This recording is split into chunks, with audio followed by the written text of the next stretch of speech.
হিদায়াত হচ্ছে আমার আপনার আসল মাকসাদ। আমি আমার জীবনে, আপনি আপনার জীবনে, আমরা যত যাই করি না কেন, যত চেষ্টা প্রচেষ্টাই করি না কেন, যত ভালো কাজই করি না কেন, কোনো কিছু কাজে আসবে না যতক্ষণ পর্যন্ত না আমরা হেদায়াত পাচ্ছি। হেদায়াত জিনিসটা কি? হেদায়াত ওই জিনিস, যে জিনিসটা আপনি 5 ওয়াক্ত সালাতে মহান রব্বুল আলামিনের কাছে চান।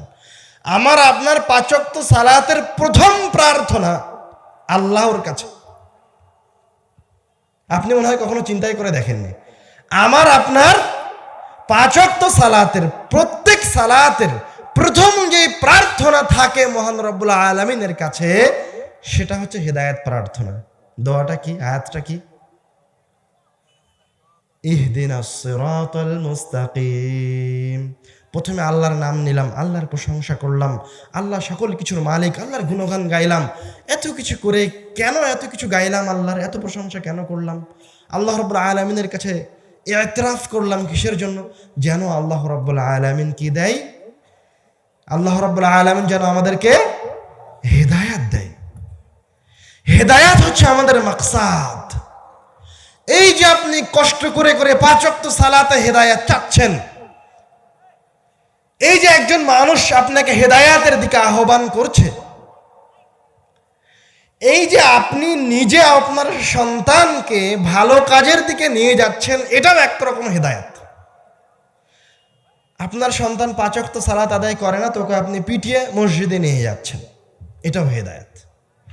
কিন্তু আমাদের এই সমস্ত হেদায়াত থেকে কোরআনুল কারীমের হেদায়াত অনেক ভিন্ন, আকাশ জমিন তফাৎ আছে। কোরআনুল কারীমের হেদায়াত অন্যরকম হেদায়াত, অনেক সূক্ষ্ম হেদায়াত। আমরা যদি কোরআনুল কারীমের হেদায়াতের দিকে আসি, তাহলে এই হেদায়াতকে যদি আরো স্পষ্ট করতে চাই, তাহলে আমরা কোরআনুল কারীমের একটা আয়াত আপনাদের সামনে পেশ করব। আল্লাহ রাব্বুল আলামিন বলছেন এই কিতাব সম্পর্কে, ওয়ালাকিন জাআলনাহু নূরান নাহদি বিহি মান নাশা। এই কিতাবের হেদায়েত সম্পর্কে আল্লাহ রাব্বুল আলামিন বলছেন, আমি এই কিতাবকে একটা প্রদীপ করে দিয়েছি, একটা আলো করে দিয়েছি। যারা এই আলোতে আসে, আলোর নিচে আসে, তো ওদেরকে আমি অটোমেটিক নাহদি বিহি মান নাশা, যারা এই কিতাবের আলোর কাছে আসে, এই কিতাবের নিকটবর্তী হয়, তাদেরকে আমি অটোমেটিক জান্নাতের পথে নিয়ে চলে আসি। আরো একটু স্পষ্ট করে হেদায়েত শব্দটা দেখেন। যেমন মনে করেন, তার আগে একটা উদাহরণ দেই, হেদায়েত, কোরআনুল কারীমের হেদায়েত কিভাবে কাজ করে। সাহাবায়ে কেরামগণের মাঝে অসংখ্য সাহাবী আছে যারা শুধুমাত্র কোরআনুল কারীমের আয়াত, শুধুমাত্র তেলাওয়াত শুনে ইসলাম গ্রহণ করেছেন। তাদের মাঝে একজন হচ্ছে ওমর রাদিয়াল্লাহু তাআলা আনহু। উনি বলছেন যে মুহাম্মদ কে, আমাকে মুহাম্মাদের কাছে নিয়ে চলো, আমি এখন মুহাম্মদকে হত্যা করব। তো এর মাঝে উনি মুহাম্মদকে হত্যা করার জন্য দৃঢ় পরিপক্ক, মুহাম্মদকে হত্যা করতে যাবে। মাঝখানে কোরআনুল কারীমের আয়াত সে শুনতে পেয়েছে। কোরআনুল কারীমের কয়েকটা আয়াত শুনে বলছে, আমাকে মুহাম্মাদের কাছে নিয়ে চলো, আমি ইসলাম গ্রহণ করব। এর নাম হচ্ছে কোরআনুল কারীমের হেদায়েত। কষ্ট করা লাগে না। এই কিতাব তেলাওয়াত করলে, পড়লে এই কিতাব আপনার অজান্তে আপনাকে হেদায়েত দিয়ে দেবে। যেমন আমি যখন গাইবান্ধা থেকে রাজশাহী ফিরে যাব, তখন আমি গাড়িতে উঠে ক্লান্ত অবস্থায় ঘুমিয়ে যাব, আর গাড়ির ড্রাইভার আমাকে নিয়ে রাজশাহী যাবে। আমি গাড়িতে উঠলাম, উঠে বসলাম, এবার আমার নিয়ত কি, আনুমানিক 5 থেকে 6 ঘন্টা পরে আমি রাজশাহীতে থাকব। কিন্তু আমি কিন্তু কোনো কিছু করছি না, আমি এতটুকুই করেছি যে গাড়িতে গিয়ে বসেছি, বাস। তো আল্লাহ রাব্বুল আলামিন বলছেন, ওয়ালাকিন জাআলনাহু নূরান নাহদি বিহি মান নাশা। এই কিতাবটা হচ্ছে ওই কিতাব, তোমরা যদি এই কিতাবের কাছে আসো, এই কিতাব তেলাওয়াত করো, তো তুমি শুধু এই কিতাব তেলাওয়াত করবে, আর হেদায়াত দেওয়ার কাজ কার? আল্লাহ রাব্বুল আলামিনের। এই কিতাব তোমাকে হেদায়াত দিয়ে দিবে।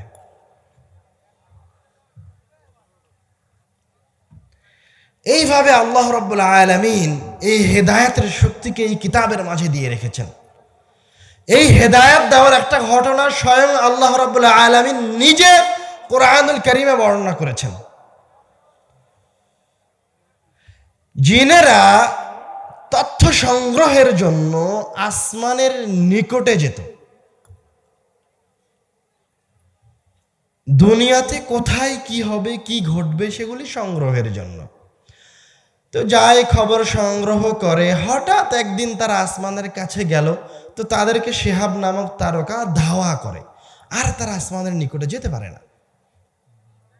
তখন তারা জিনদের সর্দারদেরকে এসে বলে, হাইলা বাইনানা ওয়া বাইনা খাবারিস সামা, আমাদের মাঝে আর খবরের আসমানের সুসংবাদ, আসমানের সংবাদগুলির মাঝে প্রতিবন্ধকতা সৃষ্টি করা হয়েছে, আমরা আর আসমানের নিকটবর্তী হতে পারছি না। তখন জিনদের সর্দার জিনদেরকে বলছে, অবশ্যই এই পৃথিবীতে কোনো কিছু ঘটছে বা ঘটেছে, যার কারণে তোমরা আসমানের নিকটবর্তী হতে পারছো না। তোমরা দলে দলে বিভক্ত হয়ে পুরো পৃথিবীতে ছড়িয়ে পড়ো, দেখো কোথায় কি হয়েছে। এবার জিনেরা তাদের সর্দারের আদেশ অনুযায়ী পৃথিবীর আনাচে কানাচে ছড়িয়ে পড়লো। তো জিনদের একটা দল খুঁজতে খুঁজতে ওকাজ নামক বাজারে এসে পৌঁছল। এই ঘটনা স্বয়ং আল্লাহ নিজে কোরআনুল কারীমে বর্ণনা করছেন। মুহাম্মদ সাল্লাল্লাহু আলাইহি ওয়াসাল্লামকে শোনাচ্ছেন আল্লাহ, বলছেন, وَإِذْ صَرَفْنَا إِلَيْكَ نَفَرًا مِنَ الْجِنِّ يَسْتَمِعُونَ الْقُرْآنَ। হে মুহাম্মদ সাল্লাল্লাহু আলাইহি ওয়াসাল্লাম, জিনদের একটা দল অন্বেষণ করতে করতে আপনার কাছে চলে এসেছে, আমি একটা দলকে আপনার কাছে পাঠিয়েছি। ইয়াস্তামিউনাল কুরআন ফালাম্মা হাদারুহু ক্বালু আনসিতু, যখন তারা মুহাম্মদ সাল্লাল্লাহু আলাইহি ওয়াসাল্লামের কাছে আসলো এবং কোরআনের তেলাওয়াত শুনতে পেল, মুহাম্মদ সাল্লাল্লাহু আলাইহি ওয়াসাল্লামের কাছে যখন আসলো, তখন মুহাম্মদ সাল্লাল্লাহু আলাইহি ওয়াসাল্লাম সাহাবীদেরকে নিয়ে সালাত আদায় করছিলেন, কোরআন তেলাওয়াত করছিলেন। জিনেরা মুহাম্মদ সাল্লাল্লাহু আলাইহি ওয়াসাল্লামের কাছে আসতেই কোরআনের আয়াতগুলিকে শ্রবণ করে বলছে, আনসিতু, তোমরা চুপ করো, চুপ করো, আমরা এটা কি শুনছি। ফালাম্মা কুদিয়া ওয়াল্লাউ ইলা কওমিহিম মুনযিরিন, এবং যতক্ষণ পর্যন্ত আল্লাহ রাসূল সাল্লাল্লাহু আলাইহি ওয়াসাল্লাম কোরআন তেলাওয়াত করতে থাকলেন, ততক্ষণ পর্যন্ত জিনদের ওই দলটা কোরআন শুনতে থাকলো। ফালাম্মা কুদিয়া ওয়াল্লাউ ইলা কওমিহিম মুনযিরিন, যখন কোরআন তেলাওয়াত শেষ হয়ে গেল, তখন তারা দ্রুত ওই যে তাদের কওমের কাছ থেকে এসেছিল, তাদের সর্দারের কাছ থেকে এসেছিল, দুনিয়াতে কি হয়েছে এটা খোঁজার জন্য যেখান থেকে এসেছিল সেখানে ফিরে গেল। সেখানে গিয়ে কি বলল? قالوا يا قومنا إنا سمعنا كتابا أنزل من بعد موسى, হে আমাদের সম্প্রদায়, হে জিন জাতি, আমরা আশ্চর্যজনক আয়াতের শ্রবণ করেছি, এমন আয়াত যেগুলি ঈসা, মুসা, নূহ, আদম সকল নবী রাসূলগণের সত্যায়ন করছে। এমন আয়াতের শ্রবণ করেছি যেগুলি শুধু নবীদের সত্যায়ন করছে তো করছে, তাদের উপর অবতীর্ণ কিতাবগুলি তাওরাত, জাবুর, ইনজিল এগুলিরও সত্যায়ন করছে। এই রকম আশ্চর্যজনক আয়াত আমরা শ্রবণ করেছি। ইহদি ইলাল হাক্কি ওয়া ইলা তরিকিন মুস্তাকিম, এমন কিতাব যেটা মানুষকে সত্যের দিকে নিয়ে আসছে। ওয়া ইলা তরিকিন মুস্তাকিম, সহজ সরল সঠিক পথের দীক্ষা দিচ্ছে। এবার তারা তাদের কওমকে আর একটা কথা বলছে, ইয়া কওমানা আজিবু দাঈয়াল্লাহি ওয়া আমিনু বিহি, হে আমাদের কওম, আমরা যখন এই আয়াতগুলি শ্রবণ করলাম ওই মুহাম্মাদের কাছে, শ্রবণ করে আমরা ঈমান আনয়ন করেছি। তোমরাও এই মুহাম্মাদের উপরে, এই কিতাবের উপরে ঈমান আনয়ন করো। ইয়াগফির লাকুম যুনুবাকুম ওয়া ইউজিরকুম মিন আযাবিন আলীম। তোমরা যদি এই ব্যক্তির উপরে, মুহাম্মাদের উপর ঈমান আনয়ন করো আর এই কিতাবের উপর ঈমান আনয়ন করো, তাহলে এর বিনিময়ে আল্লাহ রাব্বুল আলামিন তোমাদের অতীতের যাবতীয় গুনাহকে মাফ করে দিবেন। ওয়া ইউজিরকুম মিন আযাবিন আলীম, এবং তোমাদেরকে যন্ত্রণাদায়ক শাস্তি থেকে মুক্তি প্রদান করবেন। এই যে আমরা কোরআনুল কারীম থেকে ঘটনাটা বর্ণনা করলাম, কি উদ্দেশ্যে বর্ণনা করলাম?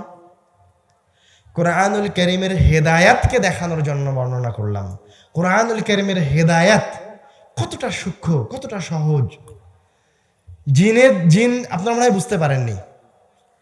জিনেরা গেছিল, বের হয়েছিল কি হয়েছে পৃথিবীতে সেটা খোঁজার জন্য।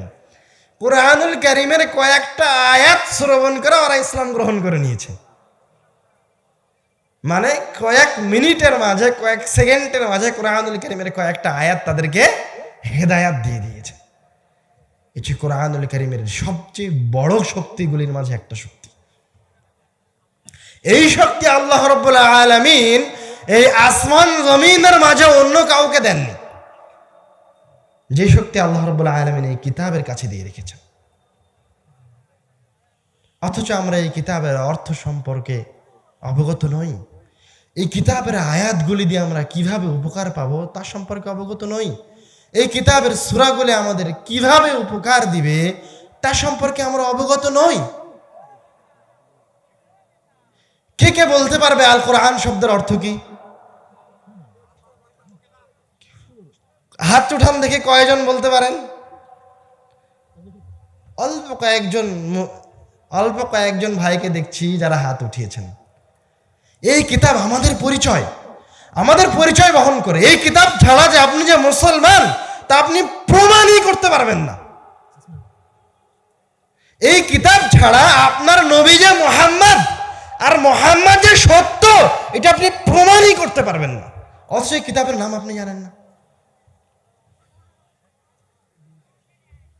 আরবি ভাষায় কোন শব্দের অর্থ জানার জন্য ওই শব্দের মূল অক্ষরের দিকে ফিরে যেতে হয়।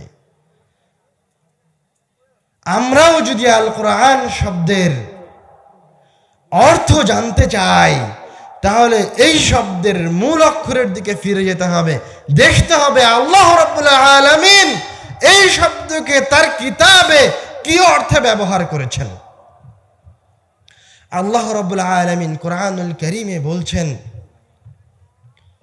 লা তুহাররিক বিহি লিসানাকা লিতা'জালা বিহি ইন্না আলাইনা জামআহু ওয়া কুরআনা। হে মুহাম্মদ সাল্লাল্লাহু আলাইহি ওয়াসাল্লাম, লা তুহাররিক বিহি লিসানাক লিতা'জালা বিহি। আমি ভলান্টিয়ারদেরকে উদ্দেশ্য করে বলছি, এই যে হে ছেলে, আপনারা এতজন বারবার সামনে আসছেন কেন? কি প্রয়োজন আপনাদের?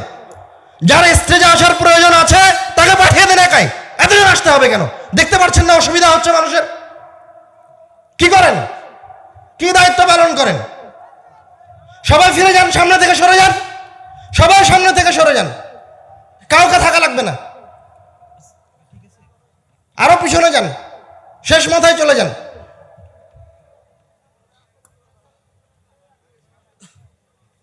পরিবেশ নষ্ট করবেন না।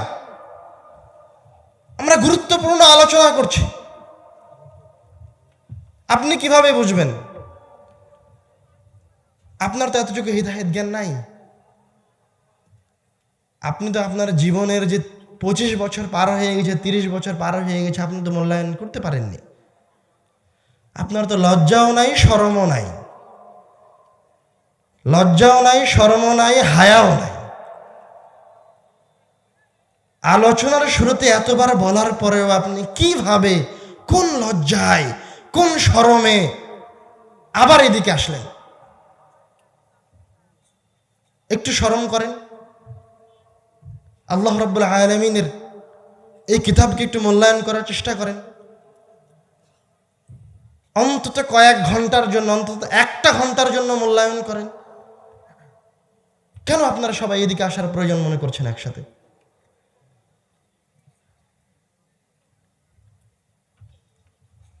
আমরা বলছিলাম আল কোরআন শব্দের অর্থ জানার জন্য কোরআনুল কারীমের কাছে ফিরে আসতে হবে। আল্লাহ রাব্বুল আলামিন এই শব্দটাকে তার কিতাবে কি অর্থে ব্যবহার করেছেন। আল্লাহ রাব্বুল আলামিন বলছেন, লা তুহাররিক বিহি লিসানাকা লিতা'জালা বিহি ইন্না আলাইনা জামআহু ওয়া কুরআনা। হে মুহাম্মদ সাল্লাল্লাহু আলাইহি ওয়াসাল্লাম, লা তুহাররিক বিহি লিসানাক লিতা, হে মুহাম্মদ সাল্লাল্লাহু আলাইহি ওয়াসাল্লাম, আপনি কোরআন মুখস্থ করার জন্য তাড়াহুড়া করিয়েন না। ইন্না আলাইনা জামআহু ওয়া কুরআনা, আমার উপরে, আমি আল্লাহ, আমার উপরে এই কিতাব সংরক্ষণের দায়িত্ব আছে এবং আমি আল্লাহ, আমার উপরে এই কিতাবকে তেলাওয়াত করানোর দায়িত্ব আছে। তা আল্লাহ রাব্বুল আলামিন এই আয়াতে বলছেন, এই আয়াতে কোরআন শব্দটাকে তেলাওয়াত করা অর্থে নিয়ে আসলেন কফ রা হামজা অক্ষর থেকে। বোঝা যাচ্ছে আল কোরআন শব্দের সবচেয়ে গ্রহণযোগ্য অর্থ হচ্ছে তেলাওয়াত করা, পাঠ করার কিতাব। এখন আপনাদের মাথায় একটা প্রশ্ন আসবে, সেটা হচ্ছে আল্লাহ রাব্বুল আলামিন তার এই কিতাবের নাম তেলাওয়াত করার কিতাব, পাঠ করার কিতাব কেন রাখলেন? আরো তো অনেক সুন্দর সুন্দর নাম আছে, কত নাম আছে, কত ভালো ভালো নাম আছে। তেলাওয়াত করার কিতাব, পাঠ করার কিতাব কেন রাখলেন? এই প্রশ্ন জাগে না আপনাদের মাথায়? এর পিছনে অনেক কারণ রয়েছে। তার মাঝে সবচেয়ে গুরুত্বপূর্ণ কারণ যেটা আমার কাছে মনে হয়েছে, যেটা আমি সব সময় উল্লেখ করি, সেইটা আপনাদেরকে আবার বলছি, মনোযোগ দিয়ে শুনুন। এই কিতাব থেকে আপনি যদি কোনো উপকার পেতে চান, আপনি যদি এই কিতাব থেকে কোনো কিছু অর্জন করতে চান, আপনি যদি মনে করেন আমার শয়তান থেকে পরিত্রাণ দরকার, আপনি যদি মনে করেন আমার জীবনে সফলতা দরকার, আপনি যদি মনে করেন আমার জীবনে উত্তম রুজি দরকার, আমার রিজিকে বরকত দরকার, আপনি যদি মনে করেন আমার ইহকালীন জীবনে যেমন মুক্তি দরকার, পরকালীন জীবনেও এরকম মুক্তি দরকার, তাহলে আপনাকে এই উপকারগুলি নেয়ার জন্য এই কিতাবের আয়াত তেলাওয়াত করে নিতে হবে, এই কিতাবের আয়াত অধ্যয়ন করে নিতে হবে। যতক্ষণ পর্যন্ত আপনি আয়াত তেলাওয়াত না করছেন, ততক্ষণ পর্যন্ত এই কিতাব আপনার কোনো উপকার করতে পারবে না। এই জন্য আল্লাহ রাব্বুল আলামিন এই কিতাবের নাম কি রেখেছেন? তেলাওয়াত করার কিতাব, পাঠ করার কিতাব। বুঝতে পারেননি মনে হয়, মনে হচ্ছে বুঝতে পারেননি। আরো স্পষ্ট করে বলি, মনে করেন আপনি কোরআনুল কারীম দিয়ে একটা দুর্গ নির্মাণ করেছেন। কোরআনুল কারীম দিয়ে একটা দুর্গ নির্মাণ করে আপনি যদি ওই দুর্গের ভেতরে ঢুকে যান, তবু এই কোরআনুল কারীম, এই কিতাবগুলি আপনার বিন্দু মাত্র উপকার করতে পারবে না, সরিষা সমপরিমাণ উপকার করতে পারবে না, যতক্ষণ না আপনি বিপদ থেকে বাঁচার সূরাটা তেলাওয়াত করছেন। কথা কি স্পষ্ট হয়েছে? মানে কোনো উপকার নেওয়ার জন্য এই কিতাবের আয়াত তেলাওয়াত করতে হবে। এই কিতাব আমার হাতে আছে, আমি এই কিতাবকে বুকে ধরে আছি, কিন্তু উপস্থিত এই কিতাব আমার কোনো উপকারে আসবে না। কখন উপকারে আসবে? আমি আয়াতুল কুরসি তেলাওয়াত শুরু করলাম, আল্লাহু লা ইলাহা ইল্লা হুয়াল হাইয়ুল কাইয়্যুম, এই আয়াত আমি তেলাওয়াত করতে শুরু করলাম। এবার এই আয়াতের যে কার্যক্ষমতা রয়েছে, এই আয়াত যে শয়তানকে দূরে সরিয়ে দিতে পারে, এই আয়াত যে নিরাপত্তা দিতে পারে, এই আয়াতের কাজগুলি শুরু হয়ে গেল।